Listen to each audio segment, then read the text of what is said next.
Hello students, मैं रोशन कुमार जायसवाल ई maths गुरु के इस यूट्यूब चैनल में आप सभी लोगों का स्वागत करता हूं। स्टूडेंट्स, अगर आप बीएससी एमएससी के स्टूडेंट्स हैं और मैथमेटिक्स से अपनी पढ़ाई कर रहे हैं या फिर टीजीटी पीजीटी या जीआईसी लेक्चरर के लिए मैथमेटिक्स से प्रिपरेशन कर रहे हैं तो ये चैनल आप ही के लिए है। तो अभी इस चैनल को सब्सक्राइब करिए और नोटिफिकेशन बेल को भी ज़रूर ऑन कर लीजिए ताकि हमारे द्वारा बनने वाले वीडियोज़ के अपडेट्स आप तक सबसे पहले पहुँच सके। तो चलिए शुरू करते हैं।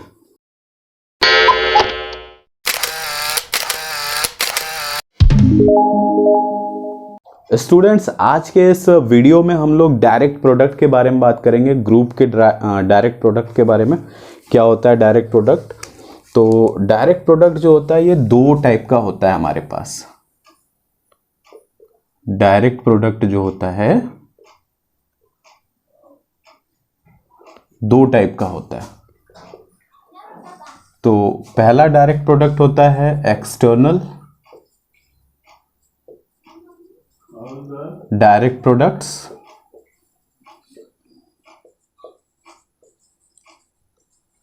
और दूसरा डायरेक्ट प्रोडक्ट होता है इंटरनल डायरेक्ट प्रोडक्ट।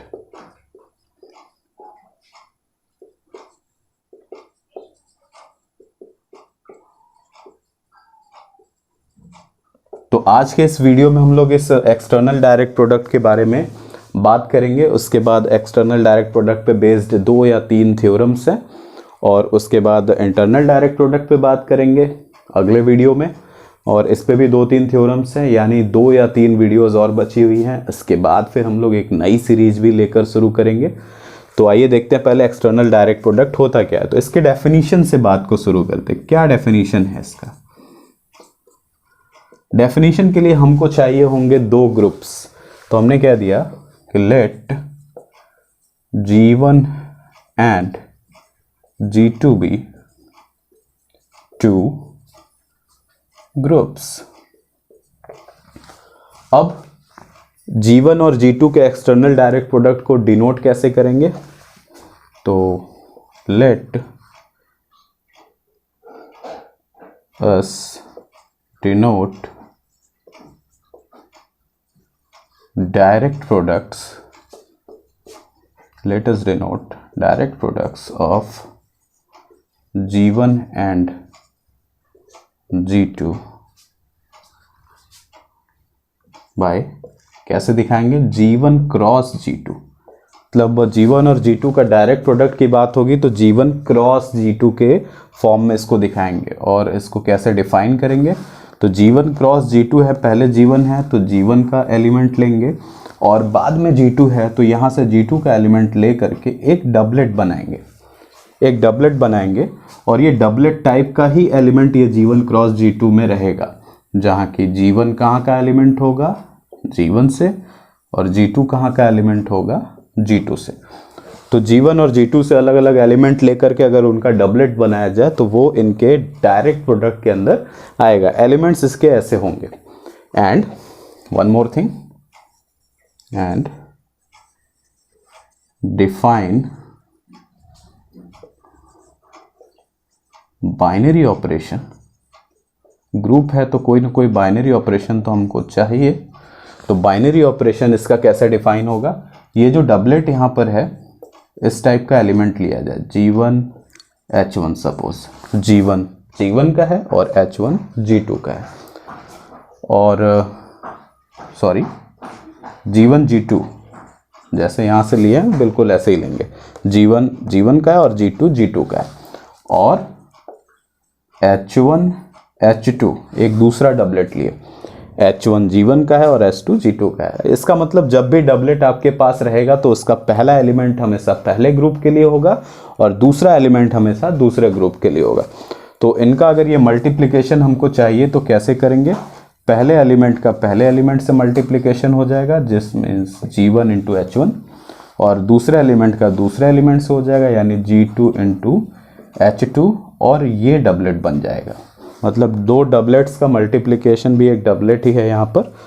तो इस तरीके से ये बाइनरी ऑपरेशन काम करेगा, जहाँ की G1 और H1 होंगे वो G1 के लिए होगा और G2 और S2 होंगे वो G2 के एलिमेंट्स होंगे। तो अब ये G1 cross G2, if G1 cross G2 is a group, अगर ये G1 क्रॉस G2 यानी ये सेट जो है एक ग्रुप बनता है, एक ग्रुप अगर बनता है, अभी यहां इफ लगा के बात कर रहे हैं कि G1 क्रॉस G2 अगर एक ग्रुप बनता है, तब ये G1 का with respect to binary operation भी बता दें, with respect to above binary operation, मतलब बाइनरी ऑपरेशन इस तरीके से डिफाइन है, G1 cross G2 is a group with respect to above defined binary operation,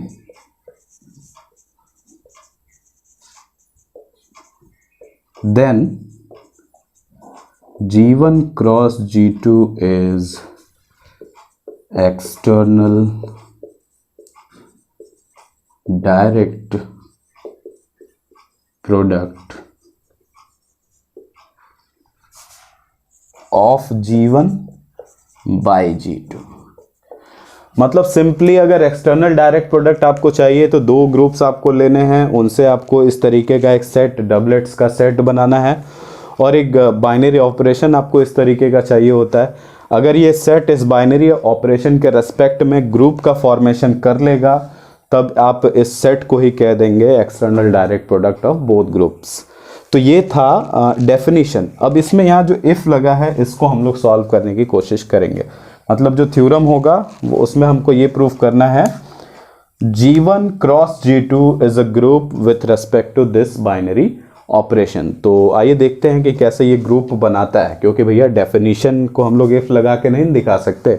हम यहाँ पे सीधे सीधे हमको ये बोलना चाहिए था कि this G1 cross G2 is a group with respect to this defined binary operation and G1 cross G2 is external direct product. लेकिन इस चीज़ को मुझे दिखाना था कि हाँ G1 क्रॉस G2 एक ग्रुप का फॉर्मेशन करता है, दैट बिकॉज मैंने यहाँ पे इफ लिख दिया। तो आइए देखते हैं कि G1 क्रॉस G2 एक ग्रुप बना पाता है या नहीं। तो मैं उसको ऐसे ही थ्योरम का नाम दे रहा हूँ, लेकिन है ये पार्ट समझिए कि डेफिनेशन का ही। आपको ये चेक करना होगा भली भांति कि G1 क्रॉस G2 ग्रुप है भी या नहीं। तो इसको मैं ऐसे ही थ्योरम का नाम दे दे रहा हूँ, थ्योरम है नहीं ये, theorem G1 cross G2 is a group with respect to binary operation, with respect to binary operation defined as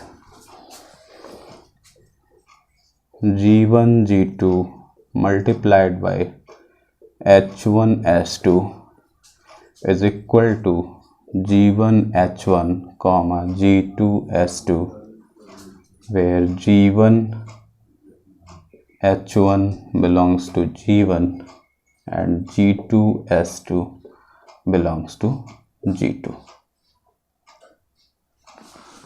ये चीज़ दी हुई है। मतलब G1 क्रॉस G2 को आपको ग्रुप यहाँ पे प्रूफ करना है। अब हम लोग ग्रुप पहले ही पढ़ चुके हैं, पहला वीडियो ही ग्रुप है भैया, ग्रुप थ्योरी चल रही है तो ग्रुप क्या होता है ये हम लोग पहले वीडियो में ही देख चुके हैं। तो किसी भी सेट को अगर ग्रुप बनना होता है तो उसके पास चार वो प्रॉपर्टीज होनी चाहिए भैया। मैं हर वीडियो में ये कहता हूँ कि अगर ग्रुप आपको बनाना है तो you must have this four properties satisfies. First one is closure law, second one is associative law,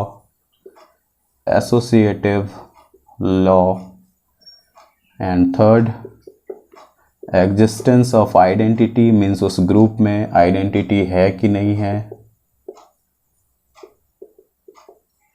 और last but not the least existence of inverse.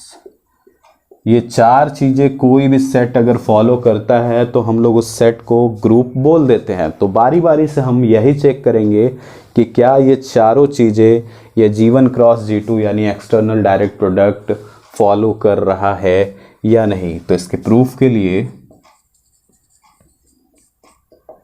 G1 G2 वो सारी चीज़ें तो आपको अपने आंसर राइटिंग में लिखनी पड़ेंगी कि let G1 and G2 be two groups, let us define binary operation like this, then we shall prove that G1 cross G2 is a group with respect to this binary operation। ये सारी चीज़ें लिखेंगे। उसके बाद फिर पहली चीज़ जो आप करवाएंगे वो होगी क्लोजर लॉ।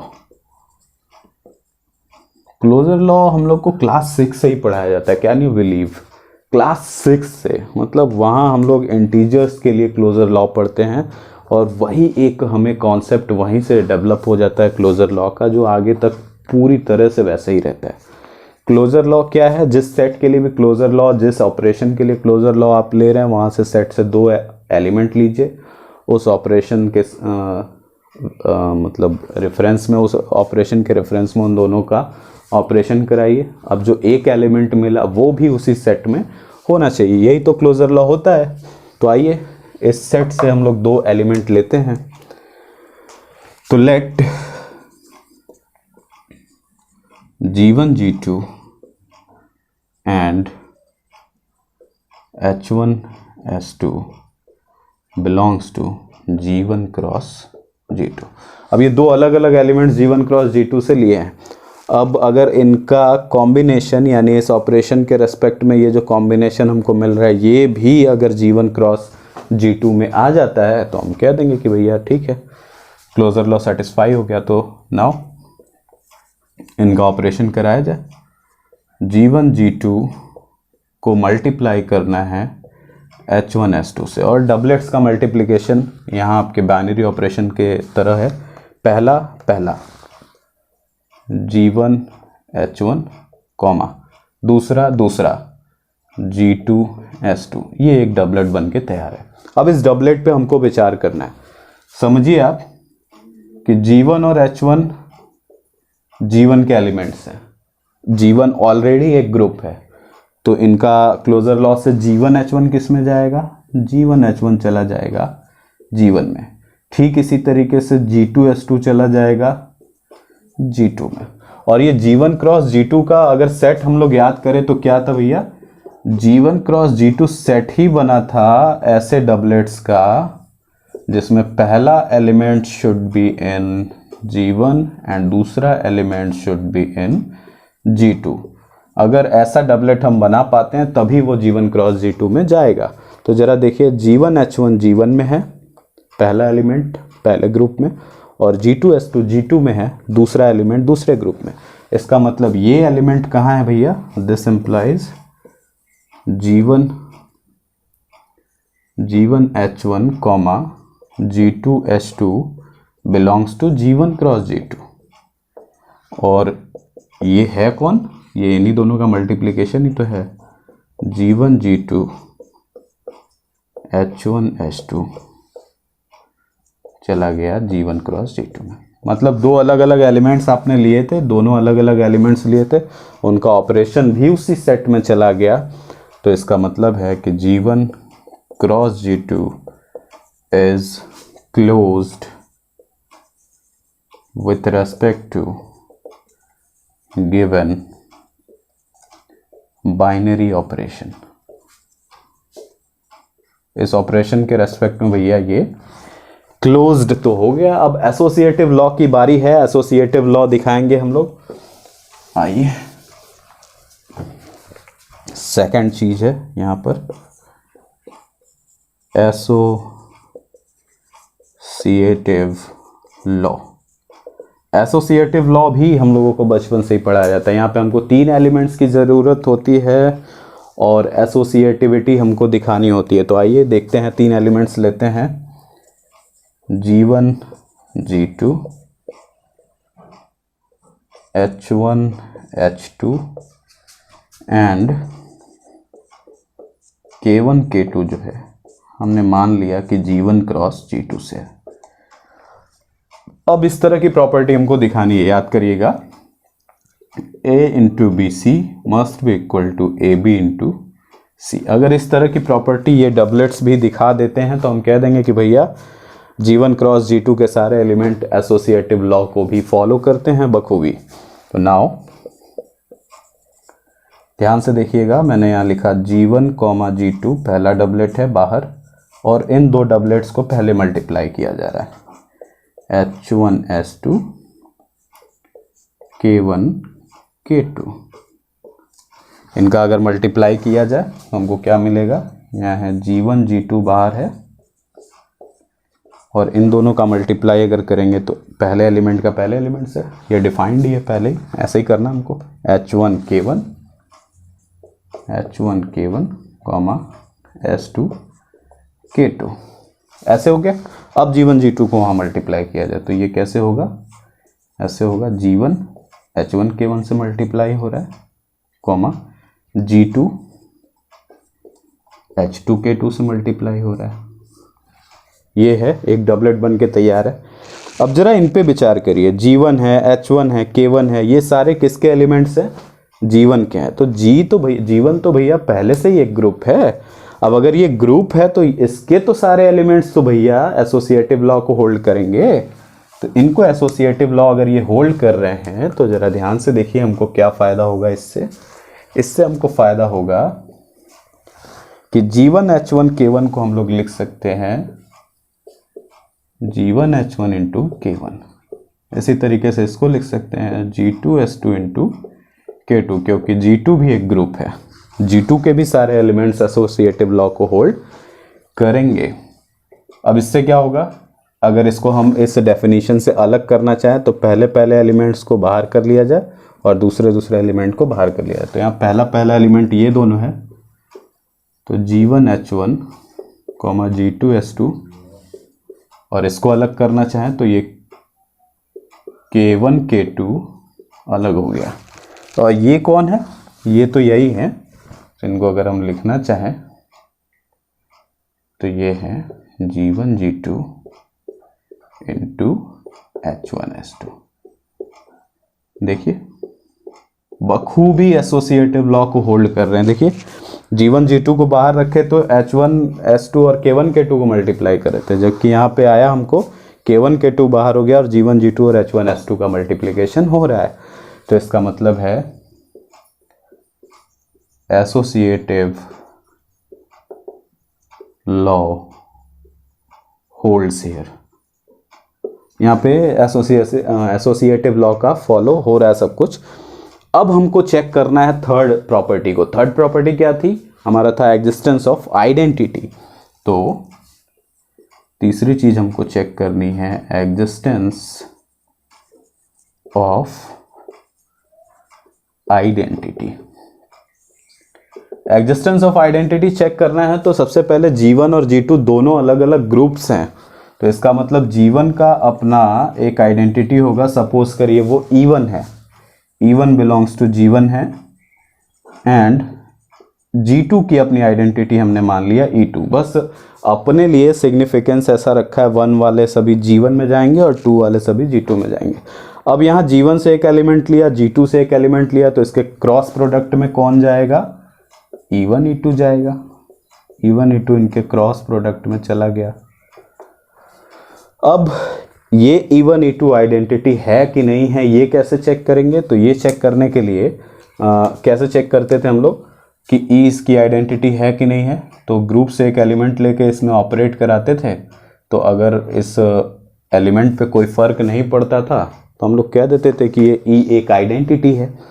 तो ठीक उसी तरीके से एक एलिमेंट लिया जाए यहाँ से, तो let G1 G2 belongs to G1 cross G2। यहाँ से हमने एक एलिमेंट ले लिया। अब इससे इनका ऑपरेशन कराया जाए। Now G1 G2 multiply E1 E2 करें अगर, तो इस डेफिनेशन से हम क्या लिख सकते हैं, लिख सकते हैं G1 E1 G2 E2।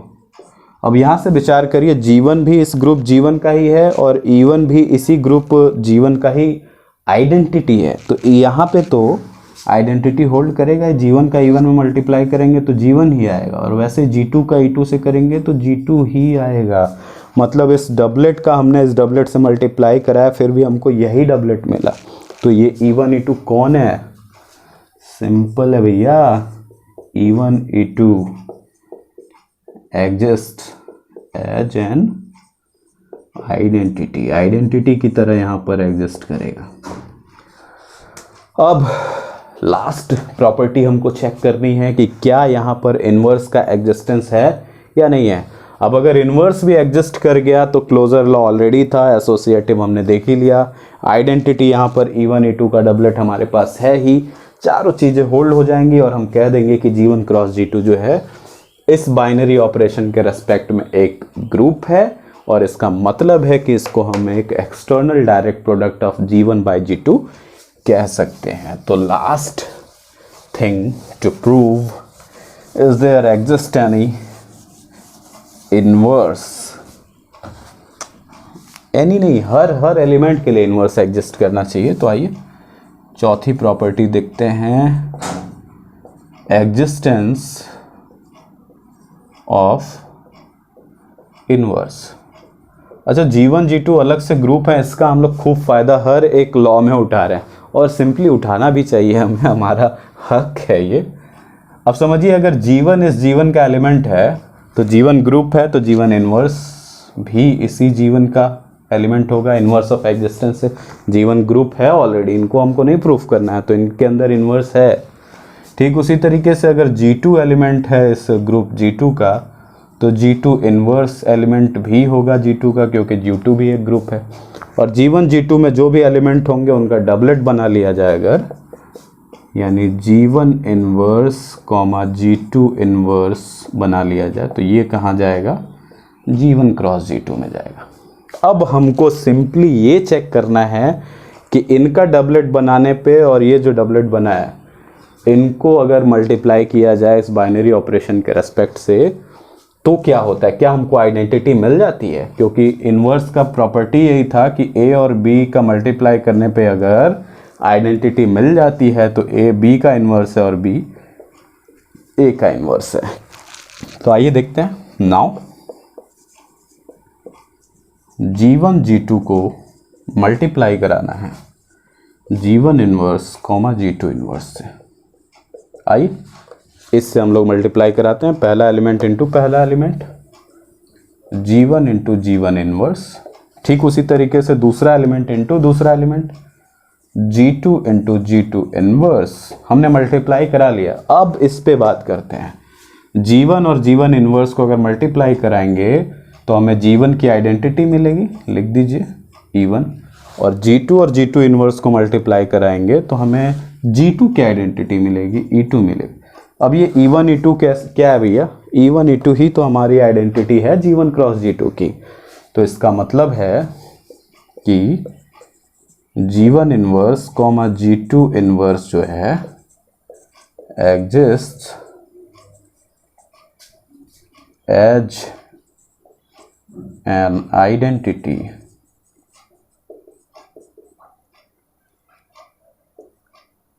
For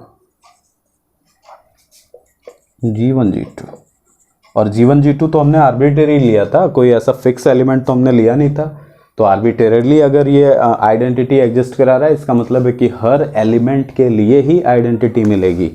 चारों लॉ होल्ड्स हो चुके हैं तो भैया हम लोग कह देंगे G1 cross G2 is a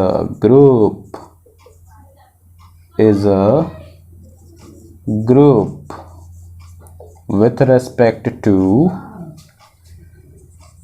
defined binary operation। Group भी हमने प्रूफ कर दिया। तो भैया सिंपल सी बात है, अगर G1 क्रॉस G2 एक ग्रुप है तब इसे हम लोग एक्सटर्नल डायरेक्ट प्रोडक्ट बोलेंगे। तो ये था एक्सटर्नल डायरेक्ट प्रोडक्ट किसे कहते हैं। तो भैया एक ग्रुप है G1, एक ग्रुप है G2, G1 क्रॉस G2 ऐसे आप ले आइए, इसको ग्रुप प्रूफ करिए, यही आपका एक्सटर्नल डायरेक्ट प्रोडक्ट हो जाएगा। अब नेक्स्ट वीडियो में हम लोग इस पे बेस्ड कुछ थ्योरम्स को देखेंगे। और वीडियो अगर आपको अच्छी लगी हो तो दबा करके इसे लाइक करिए और इसे अपने दोस्तों के साथ दबा करके शेयर भी करिए। और अगर हमारे चैनल पे आप नए हैं तो इस चैनल को अभी सब्सक्राइब भी कर लीजिए और नोटिफिकेशन बेल को भी ऑन कर लीजिए। और मिलते हैं नेक्स्ट वीडियो में, तब तक के लिए थैंक यू।